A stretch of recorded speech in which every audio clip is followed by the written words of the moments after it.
Salut à vous, j'espère que vous allez bien. Et je vous ai dit que pour mieux apprendre le langage de programmation, il faut coder chaque jour, vous entraîner chaque jour, faire ce que les autres ont déjà fait et essayer d'améliorer juste. C'est juste ça, c'est comme ça que les Chinois ont fait pour évoluer. C'est comme ça que nous devons aussi faire en Afrique pour plus évoluer comme eux. Ok. Concernant la fonction input, qui est une fonction très importante pour un développeur que nous sommes, il permet juste à nous les développeurs de communiquer avec l'utilisateur, soit un client. Okay, je vais vous montrer comment le faire et par la suite nous allons l'implémenter dans un menu logiciel. Okay, mais ce n'est pas pour aujourd'hui, c'est vers la fin de cette série de formation là. Ok, pour maintenant, si je vais demander juste à un utilisateur de me renvoyer l'information que je vais lui demander comment il va. Je vais voir ce qu'il va me renvoyer comme information. Et pour ce faire, cela commence par la création d'une variable. Je vais mettre la variable qui va dire YouTuber. YouTuber égale. Je vais mettre la fonction à laquelle cela est dédié, input. Et la parenthèse, shift, parenthèse, je clique sur le clavier shift, je mets la double côte shift, je clique sur la côte. Ok, la double côte. Ok, je vais dire quoi? Que comment vous allez? Comment vous allez? Comment vous allez?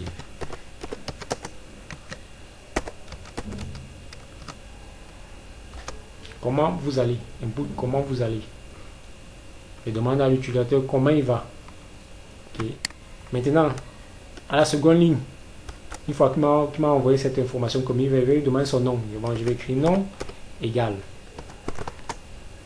Je vais toujours mettre input, même processus. Je mets la parenthèse. Je mets la double côte. Je dis comment vous appelez?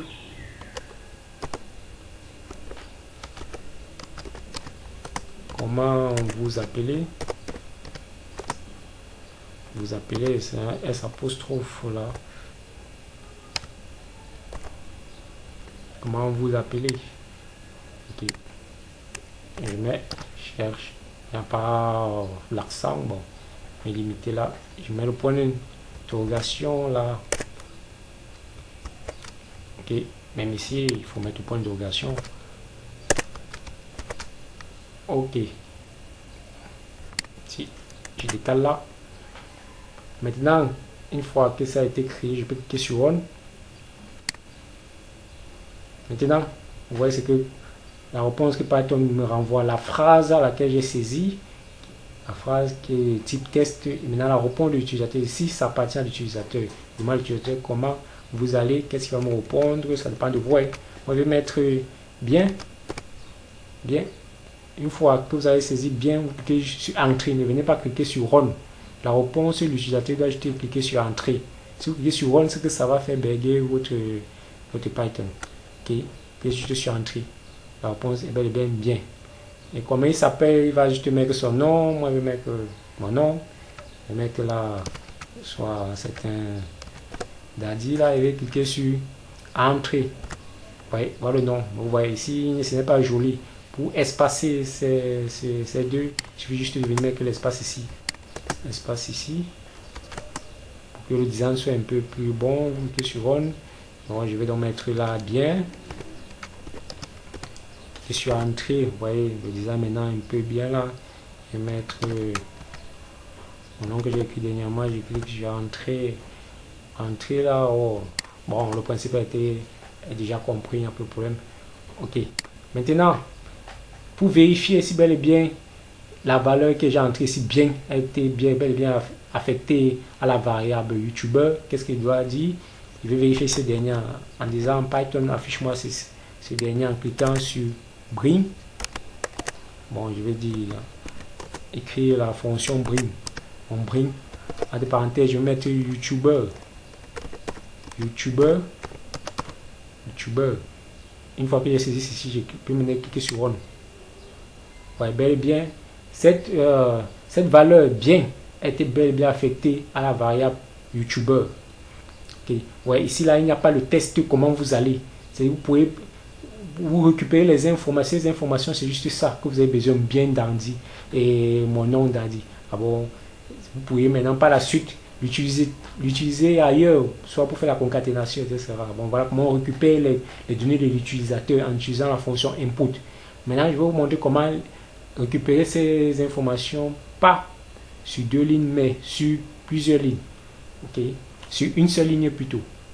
Maintenant, dans ce cas, je vais sur une seule ligne, je vais demander à l'utilisateur de me fournir ces informations lorsqu'il est étudiant. Bon, je vais demander son nom, son département et sa filière. Comment on le fait? Je vais juste dire, ok, je vais créer un nom, je mets la virgule, département, créer les variables. Département là, département, ok, je mets la virgule et pour finir je vais demander sa filière, tout ce que mon but c'est de chercher l'accent. Une fois que j'ai ces 3 variables que je souhaite récupérer à l'utilisateur, je mets égal, je mets donc la parenthèse, je mets donc la double quote. Maintenant ici il faut bien renseigner l'étudiant ce qu'il doit mettre à l'intérieur. Tu dois pas seulement mettre un nom à l'intérieur, non. Tu dois saisir entrer votre nom. On met la faute. Là, entrer. Vous pourriez de votre côté bien designer ça en demandant gentiment, s'il vous plaît, entrer votre nom ici. Donc, nous allons juste faire simple. Entrer votre nom. Okay. Une fois que vous avez saisi ça, vous mettez la virgule. Par la suite, comme j'ai déjà dit, entre votre nom, je vais mettre virgule département,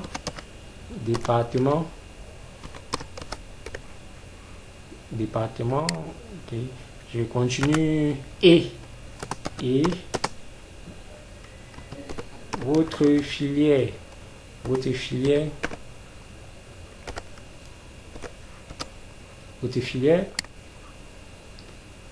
Une fois que j'ai terminé ça, il faut que je montre à l'étudiant que non, quand vous avez saisi ça, vous devez mettre l'espace. Je peux dire en, pour terminer, en décalant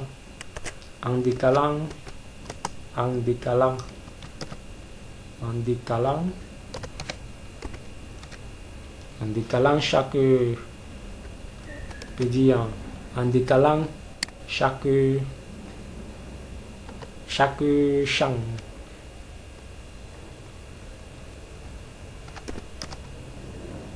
Décalant chaque champ, au milieu H, chaque champ. Okay, c'est un peu cette information-ci que je demande à l'utilisateur. Ok, une fois que c'est terminé, qu'est-ce que je fais? Je clique sur Run.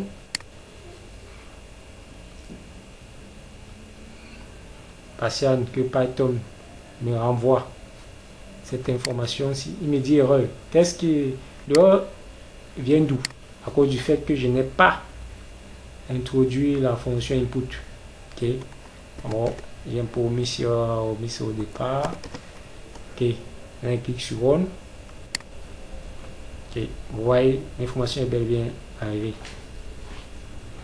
Ok. Maintenant, ce que je dois faire, je dois maintenant entrer ces informations. Je mets mon nom, je vais mettre la Dadi, je décale, comme je l'ai si bien dit, Dadi.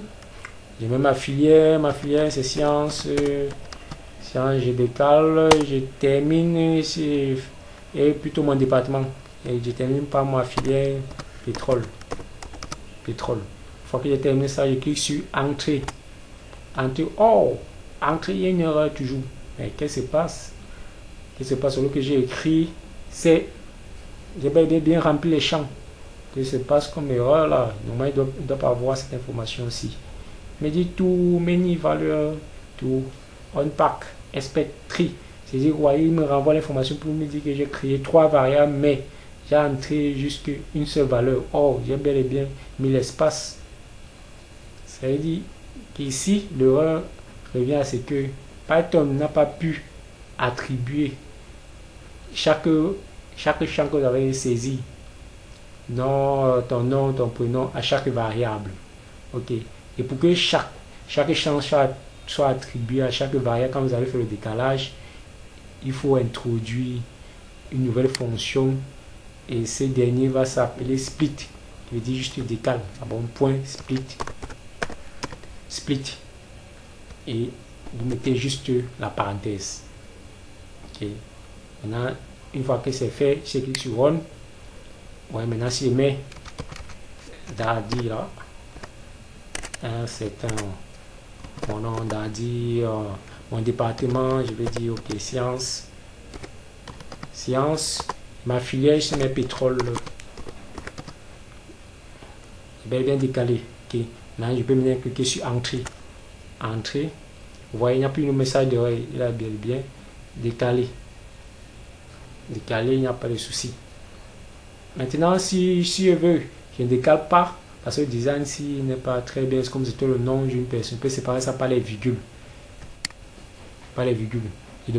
Pour séparer ça par les virgules, je demande juste à l'utilisateur de me séparer chaque champ par les virgules. Bon, je peux dire en décalant par des virgules.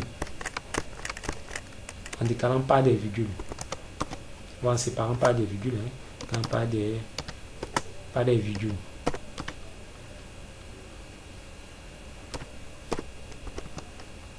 Pas des virgules. Ok. Une fois que vous avez précisé ça à l'utilisateur, il faudrait que vous veniez ici à split. À split ici, préciser que vous allez introduire la virgule. Ok. Je mets la cote, je mets la virgule. Bon, le split connaît que maintenant que lorsque vous allez créer ces 3 variables là, vous allez les séparer par des virgules. Une fois que je clique donc sur Run, là, je vais mettre mon nom. Dadi là, je mets la virgule, je décale un peu. Il faut que c'est la virgule qui est important. Le décalage, c'est pour le design.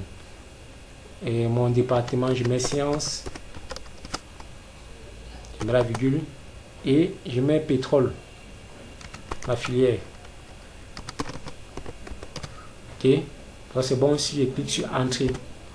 Ouais, bien. Il reconnaît que j'ai bel et bien séparé ça par les virgules.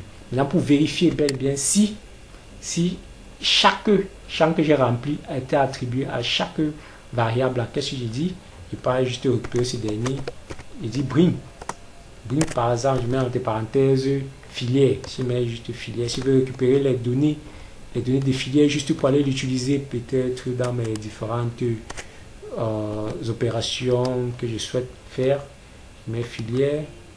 Ok, le problème ici, c'est que il me faut que filière soit saisie de la même manière. Ok, qu'est-ce que je vais faire? Je vais juste dire, pour que, comme il n'y a pas l'accent, je dois me rassurer que cet accent doit venir. Je mets F, je mets I, je mets L. I, c'est le E qui manque. Je dois récupérer ces derniers. Mais là, il ne m'envoie pas l'accent. Qu'est-ce que je clique sur Tab? Je sur Tab pour que filière. Donc, je suis Tab. Il faut remarquer ici, c'est en train de réfléchir. Ça va vous renvoyer, pas tenter de réfléchir pour renvoyer cette information ici. Or, il faut que je mette I pour que cela vienne rapidement. Vous voyez, filière, voilà, il n'a pas encore récupéré filière ici. Okay. Il me faut donc ajouter un E. Il ne récupère pas toujours. Qu'est-ce que je fais? J'efface toujours. F, I. Je clique sur Tab. Je vais voir. Il m'a donc développé filière. C'est à cause du fait que les accents ne sont pas présents au niveau du clavier. Ok, je suis Tab. Python a conservé ça dans sa mémoire. Il connaît que vous allez créer ces variables ici. Ok. Une fois que c'est terminé, je clique sur Run. Sur Run là. Ouais, directement, il a récupéré pétrole. Ouais, il n'y a pas tout ce test ici qui a été affecté à à cette variable ici. C'est juste la valeur pétrole qui a été attribuée. Maintenant, vous pouvez aller l'utiliser comme vous voulez, là où vous voulez. Ok. Maintenant, c'est que nous allons faire l'exercice que je vais laisser dans la partie variable. Ok. Pour ce faire, j'ai dit qu'on doit utiliser Spider. Ok. Nous allons donc lancer Spider à barre de recherche. Vous saisissez Spider S P Y. Le voici qui est venu. Vous allez juste cliquer sur Open et patienter que ça charge. On va patienter que ça charge. Ok.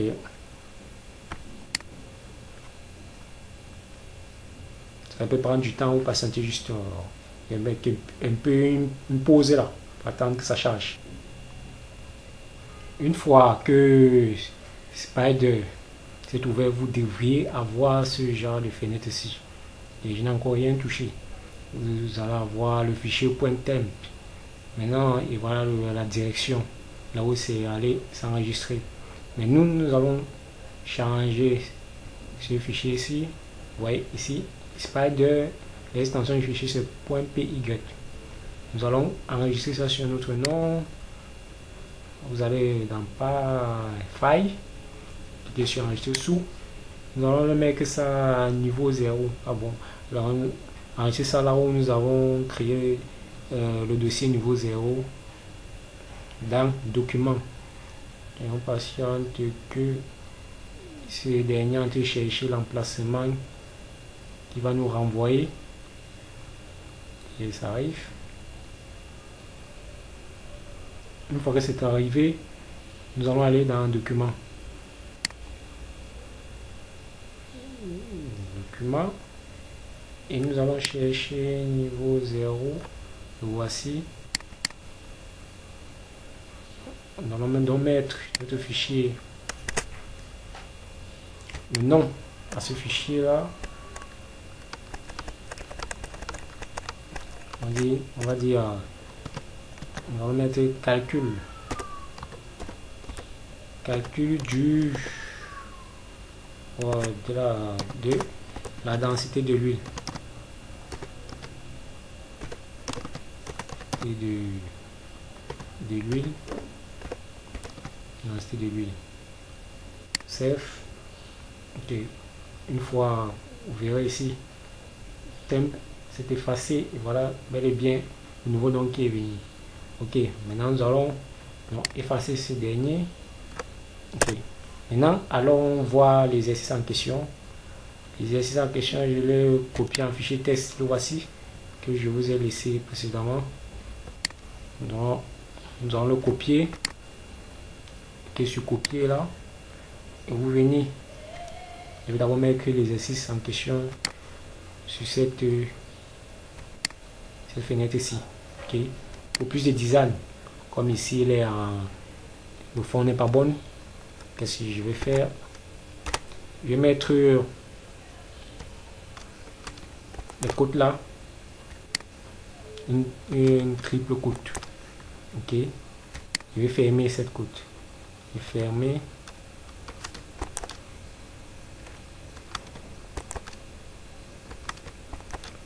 Voilà, l'erreur a disparu. Ok, c'est qu'ici, c'est tout ce qui est à l'intérieur c'est défini comme des commentaires. Ici dans Spider, vous pourriez mettre attribuer plusieurs commentaires en fait sans utiliser le jazz, en utilisant juste les côtes. Et quand c'est vert, ça veut dire qu'on se retrouve déjà dans un commentaire à l'intérieur. Bon, l'exercice 1 consiste à trouver quoi? À trouver la densité de l'huile prise dans les conditions standards dont on connaît la valeur de la gravité de l'huile qui est la pH. Et cette valeur c'est 35. Notre objectif ici c'est de pouvoir demander à l'utilisateur d'entrer plusieurs valeurs d'API. Bon, il n'est pas obligé de mettre 35. Ok, et on va générer une page à laquelle il entre la valeur directement. Python va se charger de faire le calcul et l'envoyer la réponse après avoir validé sa valeur. Et vous constatez ici que l'utilisateur peut être malin, il met une lettre plutôt. Mais il ne va pas mettre soit le chiffre, il met une lettre pour tester la machine pour voir sa réponse. Et nous verrons ça toujours dans cet exercice-ci. Nous allons user ça toujours dans cet exercice. Et aussi, je voulais demander nous allons essayer de générer le résultat après, au départ. On va prendre simplement 100 chiffres, la réponse sans avoir cherché le nombre de chiffres après la virgule.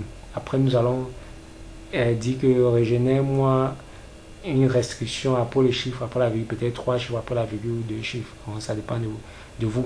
Bon, le but, c'est que vous connaissez comment ça se passe. Après, vous pourrez de votre côté améliorer. Ok, commençons. Pour ce genre d'exercice au départ, d'abord, ce qu'il faut faire, c'est de définir d'abord au départ comme commentaire. Ce que nous allons créer en premier lieu là, c'est de définir en premier lieu d'abord la variable en question. On définit la variable, la création de la variable. On écrit la variable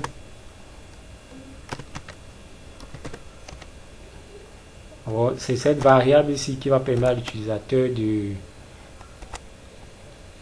d'interagir avec notre programme que nous allons saisir. Okay. La variable ici c'est l'API. Bon, nous allons dire API. C'est que nous souhaitons que l'utilisateur entre. API égale. On va ici égale input. Si le Python nous dit que cela renvoie une erreur, vous voyez, parce qu'on a créé la fonction directement, il connaît que c'est la fonction input que nous souhaitons saisir. Mettons la parenthèse, nous renvoie ça qui est bien avec Spider, nous renvoie des belles à un accès rapide à cette fonction. À quoi renvoie cette fonction? Si les informations nécessaires qu'on doit attribuer à cette fonction là, le pronoun et le n. Bon, input, qu'est-ce que nous allons dire ici? Nous allons demander à l'utilisateur d'entrer la valeur de la gravité spécifique de l'huile. Nous allons mettre à côté là, nous allons dire à l'utilisateur d'entrer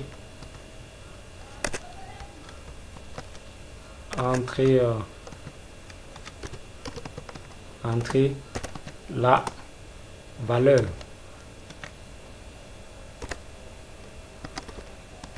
valeur de la gravité spécifique de l'huile. La gravité spécifique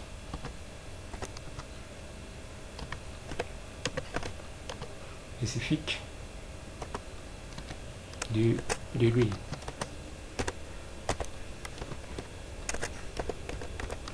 Ok, une fois que je donc saisi ceci, entre la valeur spécifique de l'huile, on sait bien que ce sont des nombres. Ok, nous allons voir la restriction là après. Une fois que l'utilisateur a entré la valeur de la gravité spécifique de l'huile, qu'est-ce que nous devons faire? C'est de saisir maintenant la fonction mathématique. Donc, nous allons définir un commentaire toujours par la suite. Oui, je mets le commentaire pour permettre à l'utilisateur ou à quelqu'un d'autre que je dois fournir cette ligne de code, cet exercice, de mieux comprendre mes différentes lignes de code qu'il saisit. Ah bon, la prochaine ligne, c'est d'entrer la formule mathématique. Bon, je vais saisir ici comme commentaire la formule mathématique. La formule mathématique pour calculer la densité de l'huile. Formule mathématique.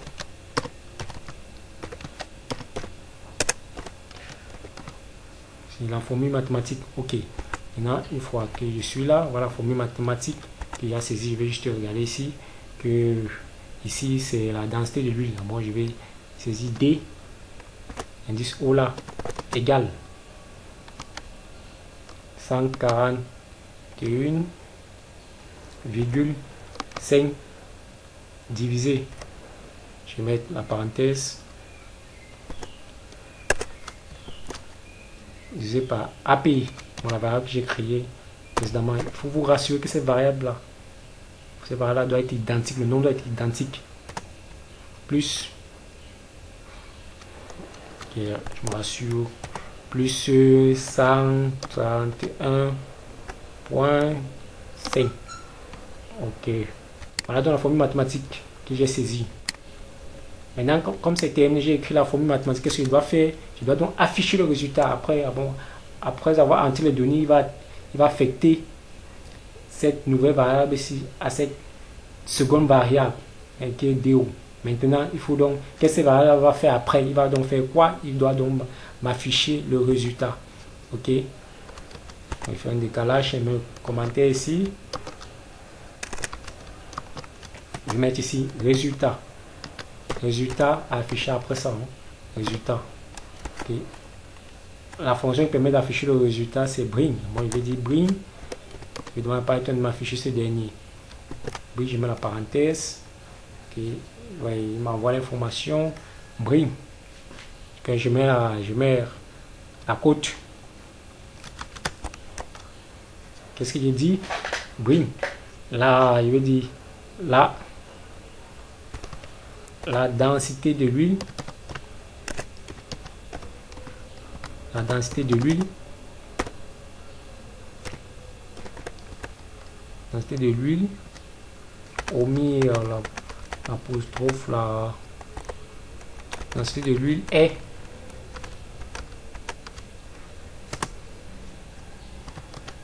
je mets le 2 points. Je mets un petit décalage. Ok. Je vois que j'ai mis ça, je sors de la côte. Je sors de la côte, je mets la virgule. Je mets le D aussi, sans mettre les côtes. Les côtes renvoient à une chaîne de caractères. Maintenant, ce qu'il veut mettre, c'est sans mettre le code, c'est la variable là. La variable là qui va récupérer pour mettre le résultat ici. DO.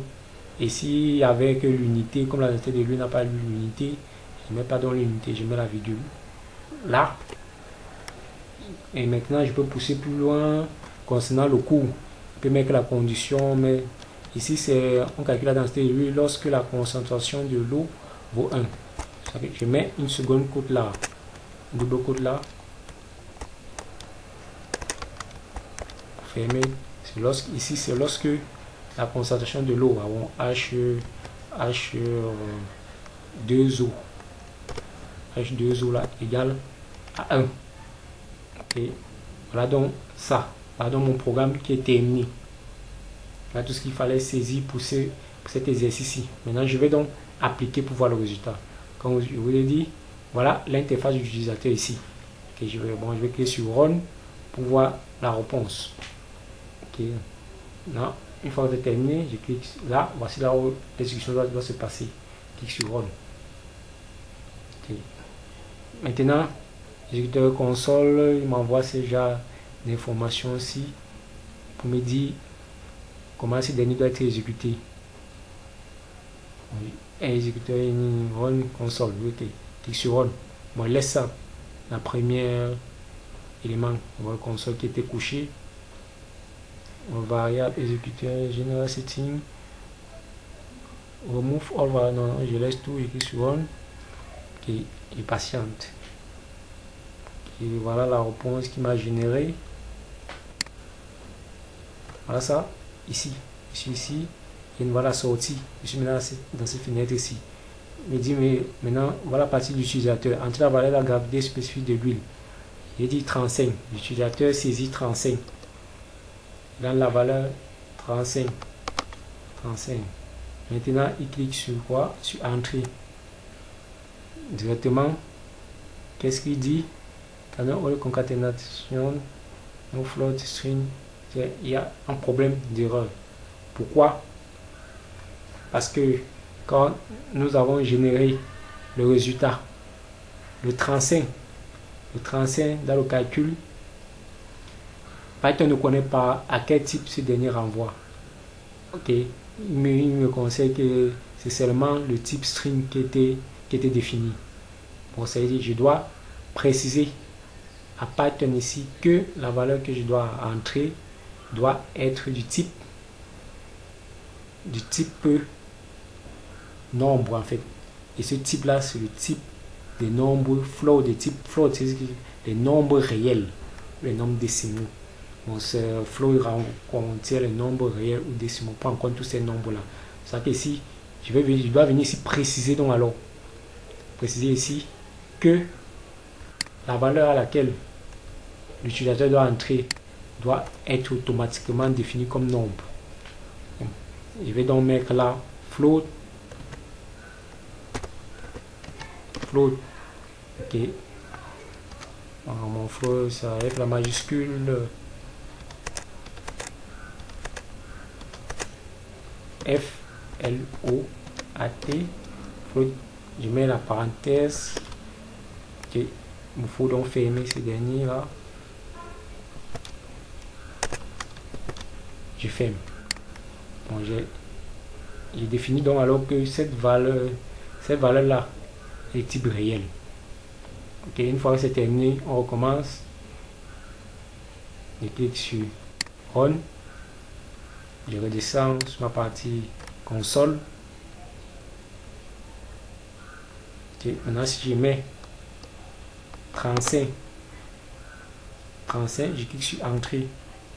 Vous voyez directement imaginer au résultat, il n'y a plus un message d'erreur parce que cette valeur a été convertie en nombre.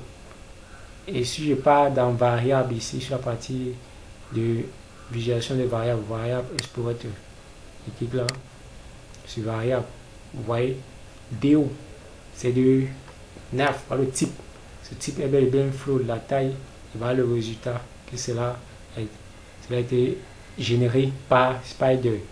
Voilà, le nombre de chiffres c'est trop long.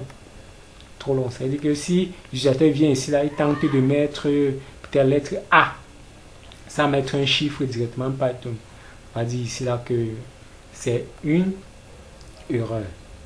Ok. Maintenant, si je désire diminuer ça en termes, le chiffre est très long, je veux faire la restriction en disant que je veux juste 3 chiffres après la virgule. Qu'est-ce que je fais? Je viens sur Bring ici. J'écris la fonction row, R-O-U-N, D à la fin, ok. J'ouvre les parenthèses, je ferme parenthèse,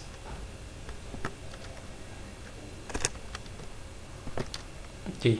Maintenant, il fait DO. Qu'est-ce que j'écris à l'intérieur?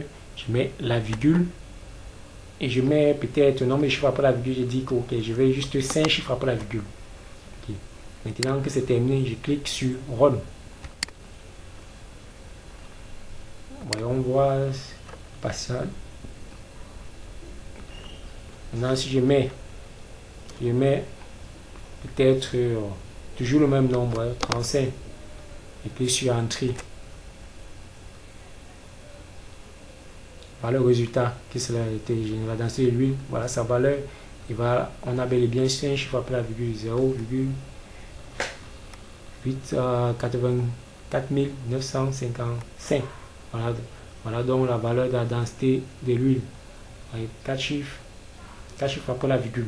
Ok. Ouais. Là, c'est donc bon. Maintenant, pour vous entraîner un peu plus, on va revenir là, j'ai laissé là. Voilà l'exercice. Nous allons copier cet exercice 2 ici. Je vais faire un clic droit là. Le copier, je vais venir le mettre là sur ce qu'on vient de faire précédemment là. Ok. Et je vais mettre la copie pour que soit joli à voir. Ok, je vais refermer, que la visibilité soit bonne. Maintenant je vais le coller à l'intérieur. Passe. Ok, vous voyez l'exercice 2. Ici l'exercice permet juste que vous demandez à l'utilisateur de calculer la solution du GOR. La solution du GOR ici qui est juste le rapport entre le volume de gaz et le volume d'huile. Okay. Voilà la formule de ces derniers. Bon, vous allez créer deux variables que vous allez demander à l'utilisateur d'entrée, le volume de gaz, le volume d'huile. Une fois que vous avez créé ces différentes variables là, ce que vous devez faire comme question ici, c'est demander à l'utilisateur d'entrée, spécifier qu'il entre un nombre réel. Un nombre réel. Une fois que vous avez demandé à l'utilisateur d'entrer un nombre réel, directement comme test, vous allez tester la valeur de l'utilisateur par 30 et 40. Okay, le volume de gaz 30, le volume d'huile 40.